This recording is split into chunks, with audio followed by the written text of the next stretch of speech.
Alhamdulillah, wassalatu wassalamu ala rasulillah. Nous sommes arrivés au deuxième axe, n'est-ce pas? L'épreuve. Hmm? Alors, les preuves sont le Coran, la Sunna, le consensus, l'ijma' et le qiyas, le raisonnement analogique, le raisonnement par analogie. Ces preuves-là sont les preuves qui font l'accord entre les savants. Il y a d'autres preuves qui font l'objet de différends entre les savants. Nous en avons cité quelques-uns, l'istihsan, l'appréciation subjective. Nous avons cité aussi l'avis du compagnon. Quand est-ce que sa parole est considérée comme un argument d'autorité? Et nous avons aussi, je crois qu'on va parler là aujourd'hui de Shara' man qablana, de législation des communautés précédentes, comme autre preuve qui fait l'objet de différends entre les savants. Législation des communautés précédentes, c'est quoi? C'est comme par exemple les communautés précédentes, les juifs, les chrétiens et les autres communautés.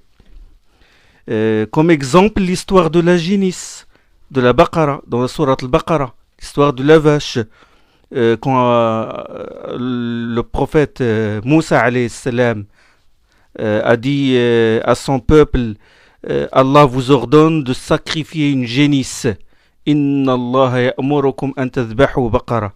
Les circonstances de ce verset, c'était que deux tribus des Banu Israël, des fils d'Israël, faillirent en venir aux armes à cause d'un homme qui fut tué.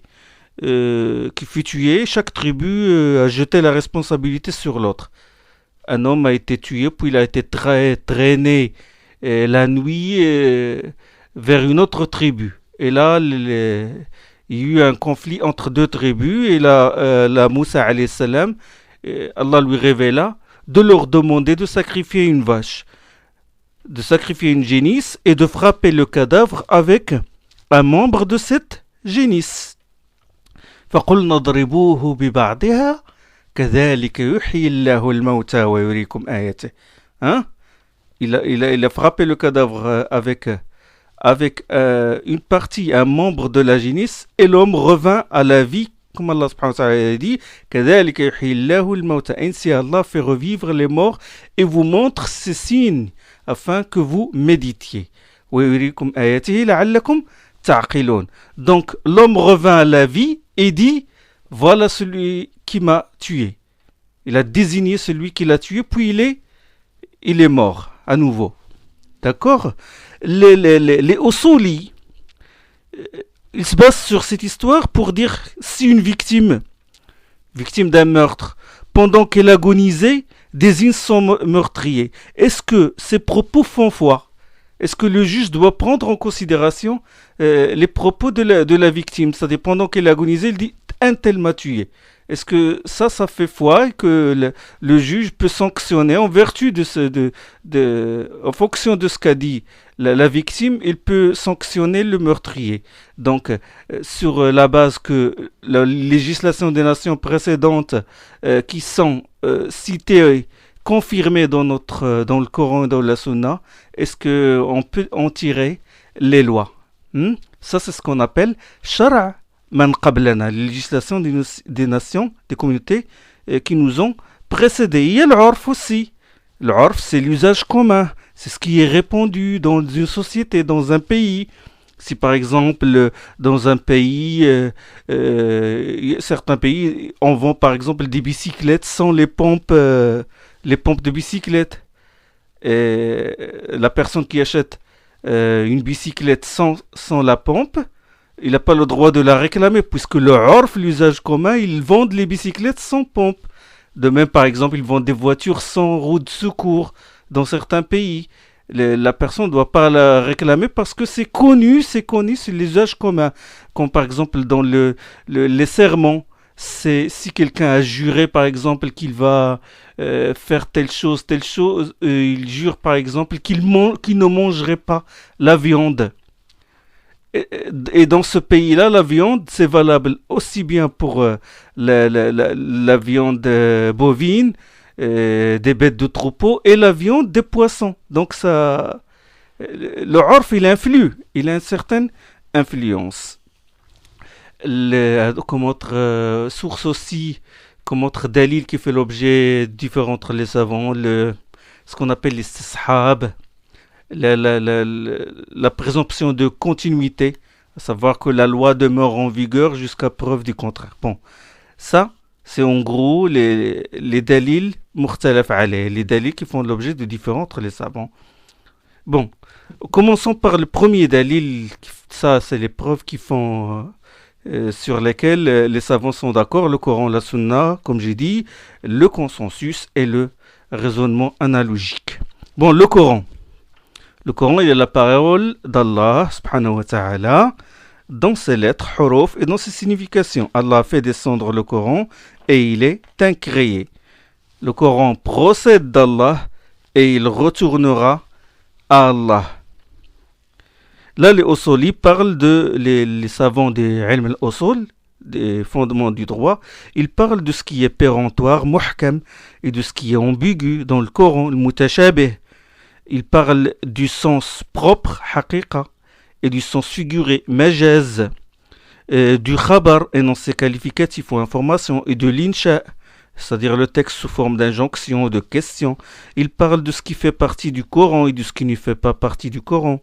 C'est quoi ce qui fait partie du Coran, ce qui ne fait pas partie du Coran? La basmala, par exemple. La basmala à l'entête de chaque verset. Sauf la sourate le repentir, sourate Bara'a. C'est basmala, c'est Bismillah ar-Rahman ar-Rahim, au nom d'Allah, le tout miséricordieux, le très miséricordieux. Bon, est-ce que cela fait partie du Coran? Est-ce que cela fait partie de chaque sourate? S'il ne fait pas partie de chaque sourate, est-ce qu'il fait partie de la sourate Al-Fatiha? D'accord, donc de même il parle aussi de comment a été établi le Coran. Bien sûr par le tawatur, c'est-à-dire par une multiplicité de témoignages concordants qui garantissent à coup sûr sa véracité, le tawatur, Coran, tabit bit tawatur. Donc tout cela, les savants du Usul en parlent. Inch'Allah, dans cette série de Durus, je vais parler un peu du péremptoire et de l'ambigu, et je vais parler aussi du sens propre et du sens figuré. La deuxième flèche, la deuxième preuve, c'est la sunna. La deuxième preuve, c'est la sunna. La sunna, ce sont les paroles du prophète sallallahu alayhi wa sallam, ses actes, ses approbations, ses désapprobations, ses qualités physiques et morales. Allah subhanahu wa ta'ala nous a ordonné dans le Coran de suivre la sunna et d'obéir à son envoyé. La sunna explicite le Coran. C'est la deuxième révélation. Allah a dit, nous avons fait descendre sur toi le Coran afin que tu explicites clairement aux hommes ce qui leur a été révélé. Surat An-Nahl. وَأَنزَلْنَا إِلَيْكَ الذِّكْرَ لِتُبَيِّنَ لِلنَّاسِ مَا نُزِّلَ إِلَيْهِمْ. Donc la sunna explicite le Coran. Les Usuli parlent là les Usuli parlent des actes du prophète sallallahu alayhi wa sallam, les actes naturels qu'il fait par habitude et les actes qui ont une valeur normative. Comme par exemple lors de son pèlerinage sallallahu alayhi wa sallam, quand il a fait station à Arafat, Waqfat Arafat, et a accompli la lapidation, il reflua vers un endroit appelé Al-Muhassab. Cet endroit, Al-Muhassab, c'est entre Mina et la Mecque. Le prophète sallallahu alayhi wa sallam est allé à cet endroit et il s'y installa. Là, les Usuli disent, est-ce que cette installation est un rite? Ou bien il a voulu juste se reposer, voulu juste camper pour quelques heures. Est-ce que c'est un rite vraiment du pèlerinage ou c'est juste un acte ordinaire Là, Aïcha par exemple, Ibn Abbas disent que cela ne fait pas partie de la sunna, c'est-à-dire que cette station, cet arrêt du prophète sallallahu alayhi wa sallam, son campement al-Muhassib n'est pas une sunna. Alors que d'autres comme Ibn Omar, Abu Huraira radiyallahu anhu, disent que c'est un acte d'adoration. Donc les Usuli discutent des actes du prophète sallallahu alayhi wa sallam. Ils ont parlé aussi de la manière selon laquelle a été établie la sunna, à savoir les hadiths rapportés selon des chaînes multiples de rapporteurs, ce qu'on appelle le mutawatir, et les hadiths rapportés selon une, deux ou trois chaînes de rapporteurs, c'est ce qu'on appelle ahad. Ils ont parlé aussi des hadiths dont la chaîne est interrompue, et les hadiths dont la chaîne est continue. Le mursal par exemple, où le tabi'i dit, le prophète sallallahu alayhi wa sallam a dit sans qu'il passe par un intermédiaire, sans qu'il dise que le compagnon m'a rapporté que le prophète sallallahu alayhi wa sallam a dit. Il y a des tabi'i, c'est-à-dire la génération qui est venue après, qui n'ont pas vu le prophète sallallahu alayhi wa sallam. Quand quelqu'un dit, un tabi'i dit, le prophète sallallahu alayhi wa sallam a dit, il a dit, mais comment il l'a eu? Il a entendu de qui? Il faut un intermédiaire, un autre transmetteur entre le prophète sallallahu alayhi wa sallam et ce tabi'i. Les qualités des transmetteurs aussi. Les Usuli parlent des qualités des transmetteurs, ceux réputés honorables et dignes de foi, et ceux qui méritent d'être récusés. Ils ont parlé aussi de l'abrogation, des preuves de l'abrogation, des conditions de l'abrogation. L'abrogation du Coran par le Coran, l'abrogation de la Sunna par le Coran, de la Sunna par la Sunna et du Coran par la Sunna. Ça, c'est les thèmes de la Sunna. Bon, la troisième flèche, troisième dalil, c'est l'ijma', le consensus. L'ijma', c'est quoi? L'ijma', c'est l'accord unanime des mujtahids de la communauté après la mort du prophète sallallahu alayhi wa sallam sur un statut légal, sur un hukm. L'ijma', c'est l'accord unanime des mujtahids, des savants qui ont la qualité de faire un effort d'initiative personnelle pour déduire les lois. C'est l'accord unanime des mujtahids de la communauté après la mort du prophète sallallahu alayhi wa sallam sur un hukm légal. Donc là, cette définition, elle comporte combien d'éléments? 5. Alors le premier, c'est l'accord, ittifaq. On doit exclure la divergence. Si un des mujtahid diverge d'eux, il n'y a pas d'ijma'. C'est un savant dont l'avis fait le poids, c'est-à-dire qu'il mérite, il est qualifié d'ijtihad, son khilaf est tenu en compte. Si un de ces mujtahid l'a qualifié, il s'oppose aux autres, alors on ne peut pas dire que ce hukm fait l'objet d'ijma'. Alors pas d'ijma'. Comment on sait qu'il y a ijma'? C'est l'istiqra'. La méthode pour savoir qu'il y a unanimité des savants sur un statut, c'est ce qu'on appelle, il faut utiliser ce qu'on appelle l'istiqra', l'examen minutieux des textes. Un grand travail des textes pour voir chaque savant qu'est-ce qu'il dit sur tel statut, puis on réunit tout ça, on dit voilà, on en conclut qu'il y a ijma' ou il n'y a pas d'ijma'. Alors l'accord, ça c'est le premier élément de la définition. Bon, là on fait sortir en extrait de cette définition ces éléments-là. L'accord, deuxième, des mujtahid. Le mujtahid, cela exclut les gens des communs. C'est bon? C'est-à-dire les muqallidin, les gens qui imitent les savants, ou les gens du commun. L'accord des gens du commun n'a pas de valeur, n'a aucune valeur. C'est bon? De la communauté. L'accord unanime entre les mujtahids de la communauté, donc là on exclut les autres communautés. L'ijma' des autres communautés n'est pas pris en considération. Après le prophète sallallahu alayhi wa sallam. C'est bon? Après la définition, c'est quoi? Je la répète. L'ijma', c'est l'accord unanime des mujtahids de la communauté après la mort du prophète sallallahu alayhi wa sallam sur un hukm, sur un statut juridique. C'est bon? Après le prophète sallallahu alayhi wa sallam. Ça veut dire quoi? Ça veut dire que l'accord des compagnons du vivant du prophète sallallahu alayhi wa sallam n'est pas un ijma'. Quand un compagnon dit nous faisions cela du vivant du prophète sallallahu alayhi wa sallam ou il faisait cela, ce n'est pas un ijma' mais c'est une sunna qui remonte au prophète sallallahu alayhi wa sallam. Hukm al-marfou', c'est une sunna parce que l'époque du prophète sallallahu alayhi wa sallam c'est l'époque de la révélation. D'accord? Sur un hukm juridique, sur un hukm, on exclut le raccord sur quelque chose qui n'a pas de qualification juridique. Par exemple, tout le monde est d'accord sur le fait que le soleil se lève de l'Orient, où tout le monde est d'accord que 1 plus 1 égale à 2. Est-ce que c'est un ijma'? Non. C'est pas un ijma', ça ne rentre pas dans la terminologie des usuli. Parce que l'accord doit se faire sur un hukm, un statut juridique.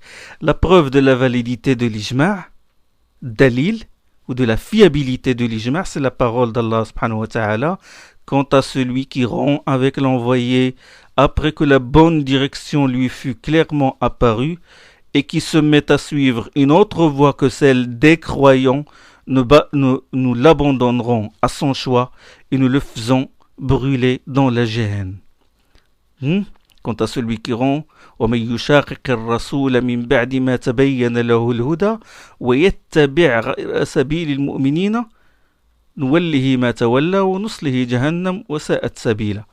Donc celui qui suit une autre voie que celle des croyants, mais des croyants, si c'est les savants, nous l'abandonnerons à son choix et nous le faisons brûler dans la gêne. Ça, c'est un dalil, c'est une preuve de la fiabilité de l'ijma'. Il y a beaucoup d'autres preuves dans le Coran. La preuve, par exemple, dans la sunna, c'est La tajtami'u ummati ala dalal, ma nation ne saurait tomber d'accord sur une erreur. La nation, la communauté du prophète, les savants ne se rassemblent jamais sur l'erreur. Bon, ijma'. Donc l'ijma', vous mettez 2 flèches. La première flèche, vous écrivez U égard à sa nature. Et la deuxième flèche, vous écrivez U égard à sa force. On va le définir comme ça. On va le classifier de cette manière. Eu égard à sa nature, on mettra 2 flèches. Le premier, l'ijma' par la parole. La parole. Les propos des savants convergent par exemple vers un hukm. C'est qu'ils disent tous sur un cas, ceci est interdit, ou ceci est licite, ou illicite. Là, c'est l'ijma' par la parole, s'ils le disent directement. Il y a aussi l'ijma' sous forme de ratification silencieuse. C'est ce que les savants des usul l'appellent l'ijma' as-sukuti. C'est lorsque certains savants soutiennent un avis juridique et que les autres ne le désapprouvent pas. Cet ijma', bon, c'est quand certains disent que telle chose, voilà, ils donnent le hukm, il est illicite, ou etc. Et que les autres ne disent rien là-dessus. On appelle ça l'ijma' as-sukuti. C'est l'ijma' sous forme de ratification silencieuse. Cet ijma' est contestable, bien sûr, il est contestable par certains savants. Bon, mais normalement, bon, l'ijma', ce qu'on peut dire sur cet ijma', c'est qu'il exige l'examen du contexte et d'autres preuves pour savoir si vraiment leur silence est approbatif ou improbatif. Cet ijma' est donc conjectural, objet de présomption. C'est-à-dire que le mujtahid y arrive par voie de forte présomption et de prévalence. C'est ce qu'on appelle tarjih. Alors la deuxième flèche, c'est, nous avons dit, eu égard à sa force. Eu égard à sa force, bon, on met là 2 flèches. Il y a l'ijma' catégorique, c'est-à-dire l'ijma' catégorique, normalement c'est l'ijma' par la parole. Et l'ijma' conjectural, zanni, ça c'est les deux sortes d'ijma' eu égard à la force du consensus. Bon, les usuli parlent d'ijma' des compagnons, des 4 califes, des 4 imams des madhab. L'ijma' vraiment est un argument probant, c'est une hujja. Bon, certains savants aussi parlent de l'ijma' des gens de Médine aussi. Bon, on rapporte que l'imam Ahmed a dit quiconque prétend que les savants sont unanimes sur un hukm est un menteur.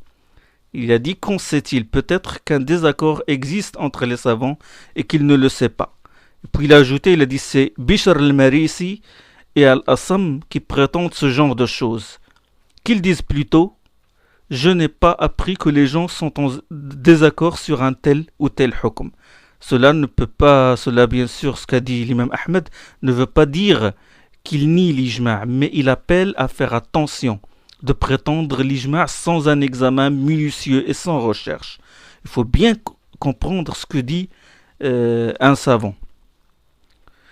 Bon, c'est ce qu'on appelle tahrir al-qawl, c'est-à-dire il faut vraiment, faut vraiment lire tout ce que dit le savant et comprendre ce qu'il veut dire et chercher d'autres textes du même savant à propos d'un même sujet pour pouvoir en tirer son hukm, en tirer son avis. L'ijma' n'est jamais contraire à un texte, bien sûr, un texte révélé, et l'ijma' n'abroge pas un texte, n'est-ce pas? L'ijma' peut rendre une preuve de la sunna qui est conjecturale, il peut la rendre catégorique. Donc l'ijma' donne de la force à l'argument. Alors, quatrième flèche, quatrième dalil, le qiyas. Qiyas, c'est le raisonnement par analogie. Alors, le qiyas, définition, si on veut le définir, c'est cette opération de l'esprit qui permet d'appliquer au cas d'application fara' la même qualification juridique qu'un cas de base bien défini par le fait que dans les deux se trouve le principe de motivation qu'on appelle illa, le principe de motivation de cette qualification juridique. Je vais expliquer, ne soyez pas impatients. Bon, c'est cette opération de l'esprit qui permet d'appliquer au cas d'application fara' la même qualification qu'un cas de base bien défini par le fait que dans les deux se trouve le principe de motivation qui s'appelle illa, le principe de motivation de cette qualification juridique. Alors, il ressort de cette définition que le qiyas a 4 piliers. Ouais. Vous mettez qiyas, puis flèche. Définition. Bon, de cette définition se ramifient 4 flèches. Le premier pilier, c'est le cas de base. Le cas de base, on appelle ça l'asl. C'est le cas de base dont la qualification juridique est bien définie. Je vais illustrer ça par des exemples. Soyez patients. Le deuxième pilier, c'est le cas d'espèce, c'est-à-dire le cas dérivé, cas d'application au fara', dont je ne connais pas la qualification juridique. J'ai un asl, j'ai un fara'. Et puis la troisième flèche, troisième pilier, la qualification du cas de base. J'ai le hukm du cas de base. Et le quatrième pilier, c'est le point commun entre le cas de base et le cas nouveau, le cas d'espèce, à savoir l'argument qui motive ce rattachement du cas d'application au cas de base. C'est ce qu'on appelle l'illa. Alors l'exemple qui illustre cette définition, l'exemple du khamar, le vin. Le khamar, normalement, chez les Arabes, le khamar, c'est le vin qui est extrait de la fermentation du jus de raisin. C'est ça le khamar chez les Arabes. Bon, le khamar, le cas de base, le vin, bien défini. Alors, j'ai un cas d'espèce. J'ai par exemple un cas nouveau, le nabid. J'ai un liquide qui est tiré de la fermentation des dattes. C'est ce qu'ils appellent nabid. Un liquide qui est tiré de la fermentation des dattes. La qualification juridique du cas de base est l'interdiction, tahrim. Bon, le cas de base, c'est le vin tiré de la fermentation du raisin. Ça, son statut, on le connaît. Son hukm, on le connaît. Il est haram. Il est illicite, c'est clair. Son interdiction, elle est claire dans le Coran. Le motif de l'interdiction, l'illa. Quel est le motif de cette interdiction? C'est l'enivrement. C'est qu'il rend ivre. N'est-ce pas? Donc, au nom de ce motif commun, le nabid, qui est un liquide tiré de la fermentation des dattes, est aussi frappé d'interdiction. Par qiyas, par analogie au cas de base, par qiyas au khamar, le vin qui est tiré de la fermentation du raisin. Alors, un autre exemple. Le prophète sallallahu alayhi wa sallam a dit, le juge ne doit pas trancher dans un litige opposant deux hommes quand il est sous l'empire de la colère. C'est un hadith rapporté par l'imam Bukhari. D'accord? Le juge ne doit pas trancher dans un litige opposant deux hommes alors qu'il est sous l'empire de la colère. Le cas de base, bon, ce hadith-là. La qualification de ce hadith, la qualification juridique déduite de ce hadith, c'est l'interdiction de rendre une décision, n'est-ce pas?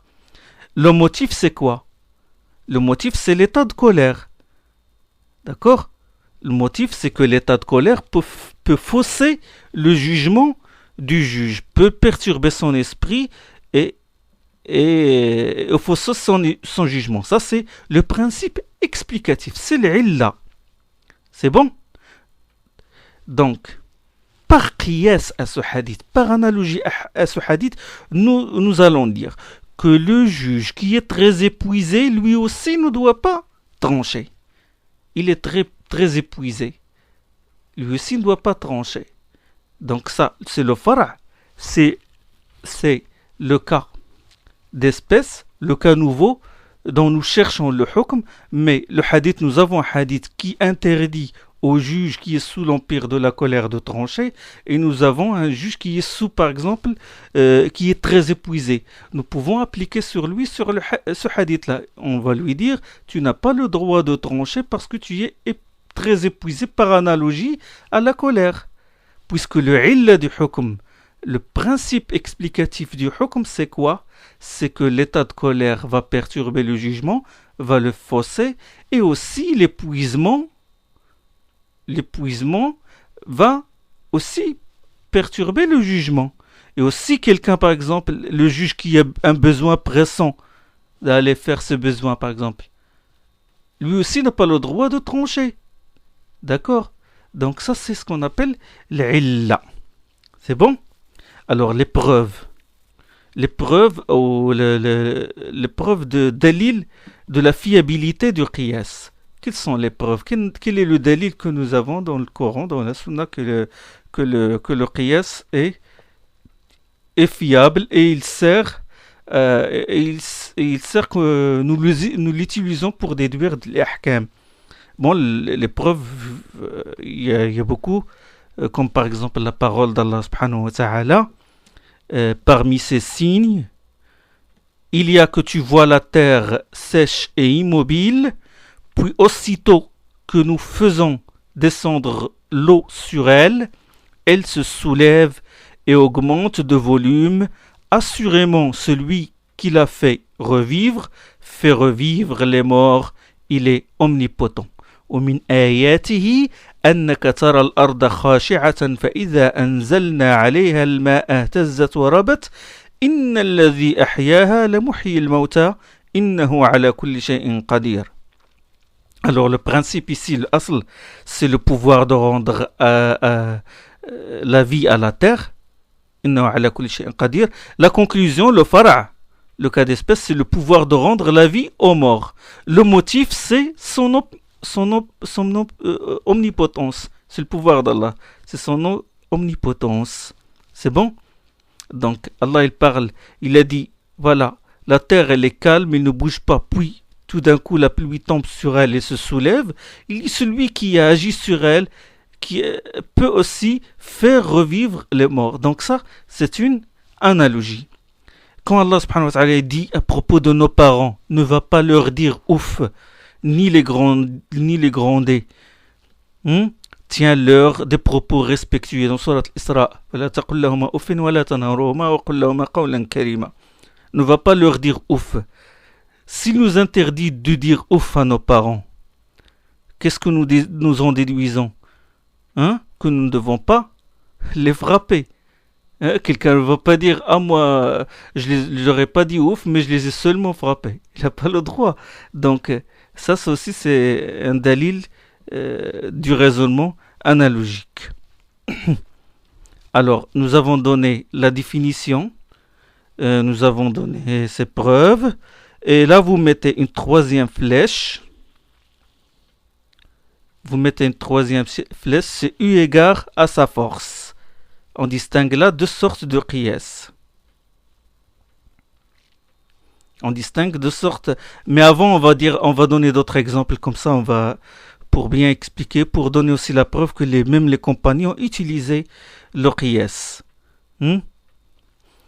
Comme par exemple dans le hadith, le prophète sallallahu alayhi wa sallam a dit à la femme qui voulait faire le pèlerinage au nom de son père, vu qu'il est très vieux, il ne peut pas tenir sur une monture, il lui dit, sallallahu alayhi wa sallam, si ton père laisse des dettes, les paieras-tu à sa place? Et la femme a dit bien sûr, et le prophète sallallahu alayhi wa sallam lui a dit, a fortiori, la dette qu'on a envers Allah doit être acquittée. Là, c'est un raisonnement aussi analogique. C'est le qiyas. De même, il a fait le qiyas, sallallahu alayhi wa sallam, entre le baiser pendant le jeûne et la madmada, le rinçage de la bouche. Comme le hadith rapporté par Abu Daoud, où Omar ibn al-Khattab il a dit, j'ai faibli et j'ai embrassé ma femme pendant que j'étais en état de jeûne. Et le prophète sallallahu alayhi wa sallam lui a dit, vois-tu, si tu t'es rincé la bouche pendant que tu jeûnais, qu'est-ce il y a un problème? Il lui a dit non. Il a dit c'est la même chose. Vu que le fait d'embrasser sa femme, ça peut entraîner la rupture du jeûne, et la madmada, ça peut entraîner aussi la rupture du jeûne. Ça, c'est l'illa. Et l'asl, c'est la madmada pour le jeûneur, le rinçage de la bouche, et le cas d'espèce, c'est le fait d'embrasser sa femme. Donc, bien sûr, le qiyas obéit à des conditions et des critères stricts. Le qiyas n'a pas été loué dans le Coran, il n'a pas été blâmé non plus. Donc, il faut faire attention dans son utilisation. Il y a le qiyas valide et le qiyas invalide. Le qiyas qui est invalide, comme celui des théologiens du kalam, ils utilisent une sorte de qiyas qu'ils appellent le qiyas al-mantiqi. Le qiyas logique.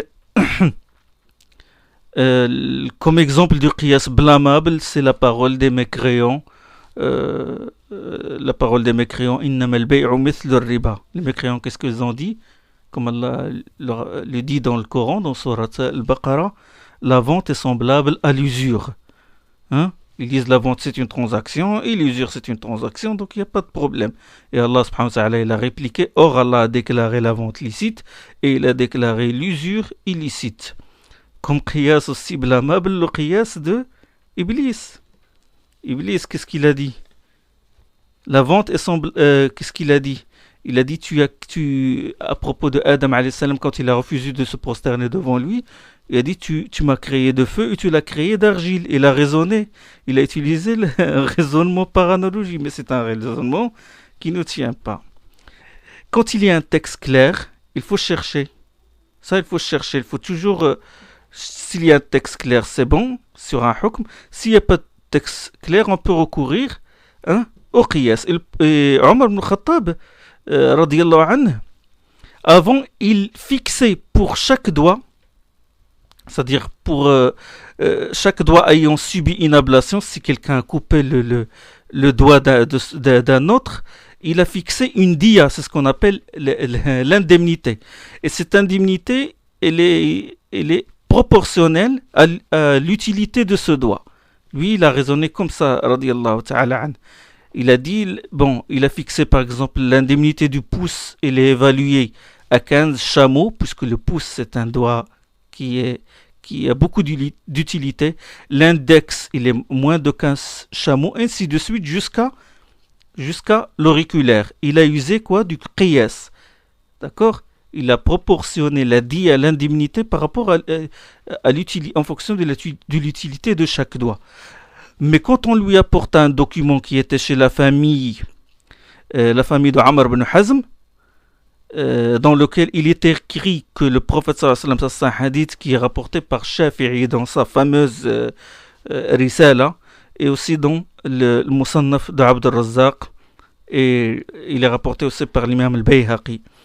Et il lui est parvenu, radiyallahu anhu, le livre, un document d'Amr ibn Hazm, de la famille d'Amr ibn Hazm, dans lequel il est écrit que l'envoyé d'Allah sallallahu alayhi wa sallam a fixé pour chaque doigt 10 chameaux.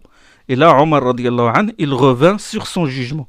Quand il y a un texte, ça y est, on n'a plus le droit de recourir au qiyas. Et comme a dit d'ailleurs Shafi'i, il a dit on utilise le qiyas qu'en cas de nécessité. Alors, la classification. La classification du qiyas, bon, eu égard à sa force, on distingue deux sortes de qiyas. Il y a le qiyas clair, c'est le qiyas dont le principe explicatif est établi en vertu d'un texte ou d'un consensus.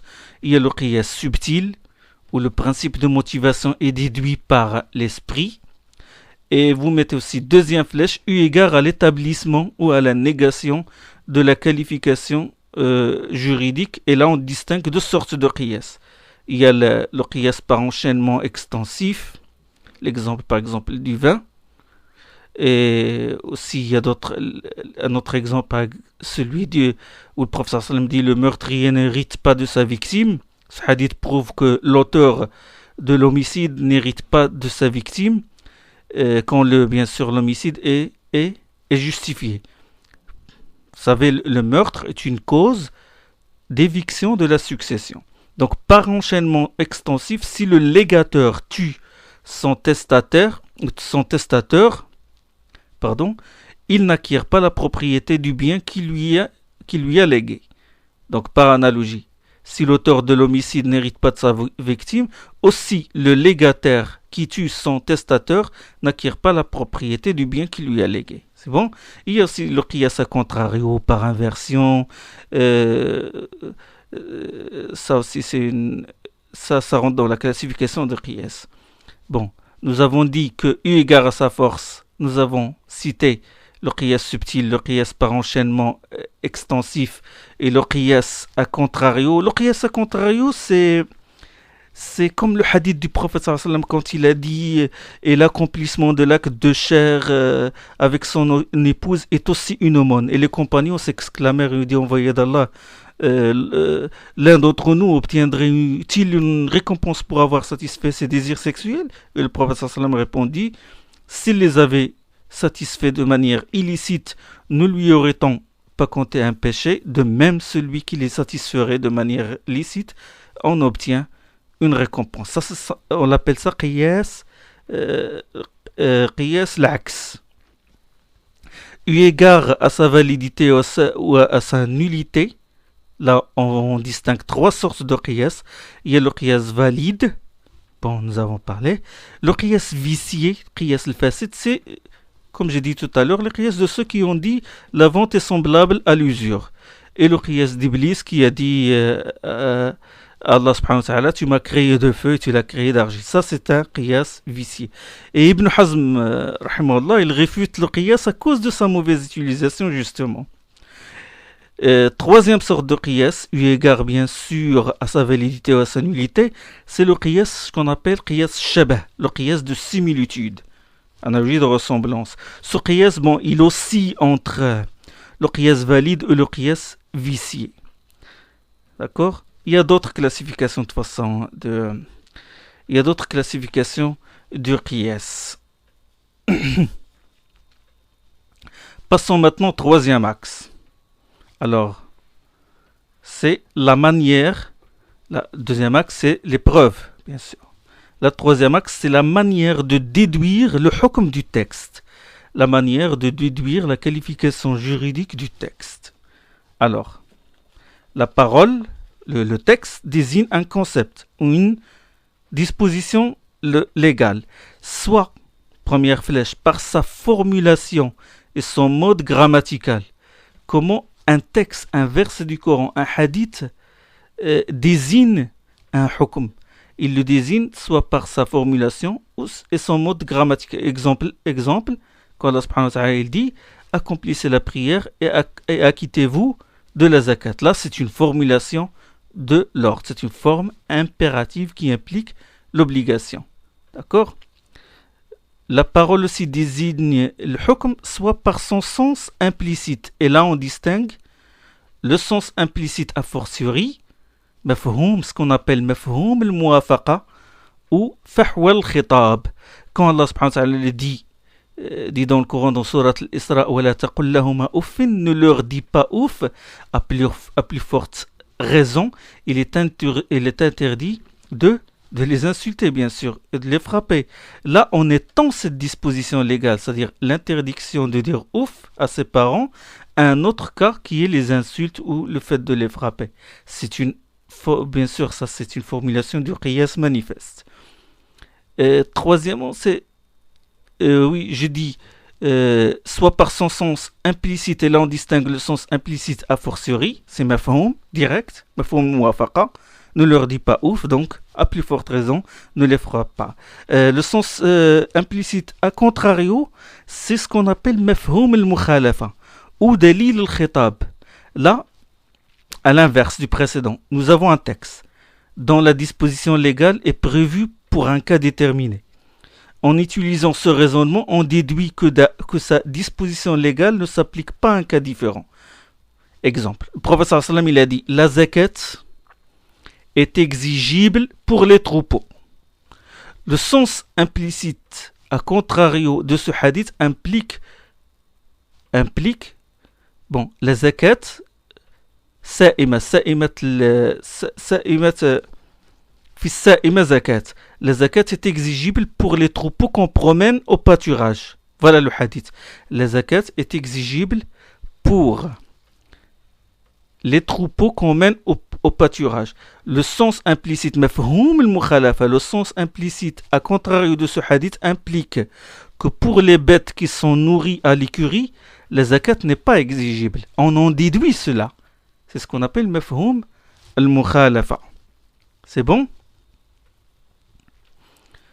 Bien sûr, cela obéit à des critères. On ne doit pas user de ces raisonnements que si on connaît les critères. Il faut connaître la manière de les utiliser. Ce que je suis en train de faire, c'est juste une introduction au usul al-fiqh. Et à cause de leur ignorance des usul al-fiqh, c'est un pseudo-savant et certains prétentieux émettent des fatwas bizarres. Et certains détracteurs de l'islam, ils avancent des objections spécieuses à cause de leur utilisation, de leur mauvaise utilisation des usul al-fiqh, ou à cause aussi de leur ignorance des usul al-fiqh. Un des écrivains, par exemple, il a écrit un livre. Un exemple, il va le dire. Le titre de ce livre affiche déjà la couleur. Il a appelé ce livre Tadhkir al-ashab bi tahrim al-niqab. Il a appelé ce livre le rappel des amis de l'interdiction du port du niqab. Le niqab, c'est le voile sur le visage. C'est vrai qu'il y a divergence entre les savants sur le port du niqab, mais le khilaf porte sur l'obligation ou la recommandation. Est-ce qu'il est obligatoire ou est-ce qu'il est seulement recommandé de porter le niqab? Est-ce qu'il est obligatoire ou non? Mais de là à dire que le port du niqab est haram carrément, est illicite, ça c'est du relou, c'est de l'extrémisme. Personnellement, moi, je pense que le niqab n'est pas obligatoire, mais je respecte le khilaf. Mais quand cet écrivain, les gens l'ont critiqué, il a édité le deuxième livre et a dit, dans sa deuxième édition de son livre, il a voulu répondre à eux et à ceux qui ont argué du hadith, la femme sacralisée ne portera pas de voile sur son visage et ne portera pas de gants. Il a voulu répondre à ces gens-là. Parce que bon, ce hadith-là, il est clair. Il dit la tantaqibu al-mar'atu al-muhrima wa la talbisu al-quffazayn. La femme sacralisée ne portera pas de voile sur son visage et ne portera pas de gants. Donc, a fortiori, c'est-à-dire par le raisonnement que nous avons utilisé, que là, en dehors de l'état de sacralisation, elle a le droit de porter le voile sur son visage et portera aussi les gants.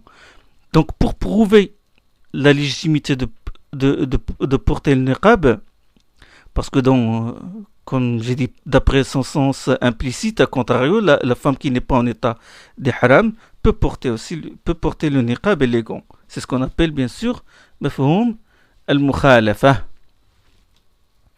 Inch'Allah, la suite de cet exemple dans le dars prochain, bi'idhnillah.